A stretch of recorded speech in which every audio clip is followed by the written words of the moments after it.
Hello everyone, I think সকলে খুব ভালো আছো। বেশ দুদিন হয়ে গেছে, 3 দিন হয়ে গেছে কোনো ভিডিও আসেনি বেঙ্গলি স্পোর্টস ব্লগে, লাইভও আসেনি। আমি ডেফিনেটলি কালকে লাইভ তো আসবোই। কালকে সুপার কাপের সেমিফাইনাল মোহনবাগান সুপার জায়ান্টের সাথে এফসি গোয়ার ম্যাচ হচ্ছে, দুর্দান্ত ম্যাচ। কালকে বিকেল 4:30 থেকে ম্যাচ থাকবে। সেই ম্যাচ নিয়ে ডেফিনেটলি আমরা ওয়াচালঙ্গে চলে আসবো। তবে আজকের এই ভিডিওটা অনেকটা তোমাদের স্পেশাল ডিম্যান্ডে আমি আজকে সকাল থেকে প্রচুর টেক্সট, প্রচুর কমেন্ট, প্রচুর তোমাদের প্রশ্ন এই মুহূর্তে আমার সামনে, যে রবসান ব্রাজিলের রবসান রবিনো, যে রবসান রবিনোকে নিয়ে ইস্টবেঙ্গলে এত কল্পনা, এত জল্পনা, সব কিছু দীর্ঘদিন ধরে ঘটে এসছে। একদম তোমাদের বেশি সময় নেব না, ছোট্ট একটি ভিডিও, একদম পয়েন্টে কথা বলবো। যে খবর এই মুহূর্তে উঠে আসছে যে রবসান রবিনো শোনা যাচ্ছে যে মোহনবাগান সুপার জায়ান্টে সাইন করেছে, সেই ব্যাপারে আমার কাছে কি খবর রয়েছে। মোহনবাগান সুপার জায়ান্ট রবসান রবিনোর ব্যাপারে একটা ইন্টারেস্ট দেখিয়েছিল অনেকদিন আগে, এবং গ্রেগ স্টুয়ার্টের, যেহেতু গ্রেগ স্টুয়ার্টকে মোহনবাগান ছাড়ছে, সেই জায়গায় মোহনবাগান একজন বিদেশি প্লেয়ারের সন্ধানে কিন্তু ছিল। বেশ কিছু প্রোফাইল আমাদের সামনে উঠে এসেছিলো, যেগুলো নিয়ে আমরা এর আগেও আলোচনা করেছি।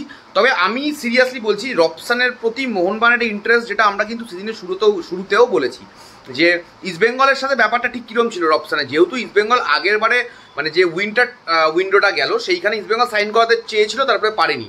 এবং আমি তোমাদের কিন্তু বারবারই বলেছিলাম যে ইস্টবেঙ্গল একদম প্রাইম টার্গেট বা ওরকম ব্যাপার না। অবশ্যই যতক্ষণ অস্কার রয়েছে, রবসান একটা আলাপ আলোচনাতে সবসময় থেকে যাবে ইস্টবেঙ্গলের। এবং মোহনবাগানের ক্ষেত্রে আমার কাছে এই মুহূর্তে কিন্তু এরকম কোনো খবর নেই যে রবসান একদম সাইন করে দিয়েছে।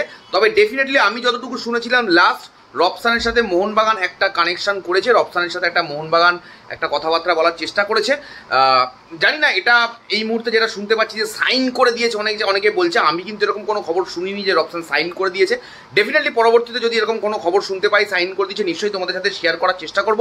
আমি স্পেশালি বলবো মোহনবাগান সমর্থকদের, তোমাদের কি এক্সপেকটেশন ছিল গ্রেগ স্টুয়ার্টের রিপ্লেসমেন্ট হিসাবে রবসান রবিনো কতটা মানে ইম্প্যাক্ট ফেলতে পারবে বলে তোমাদের মনে হচ্ছে?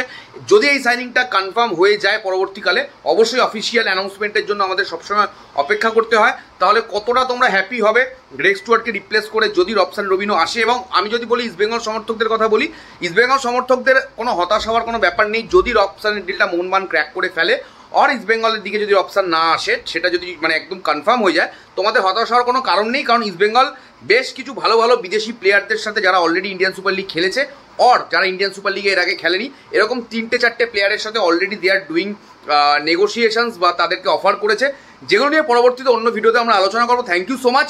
রবসান নিয়ে আমার কাছে যে আপডেট ছিল পরিষ্কার তোমাদের জানিয়ে দিলাম।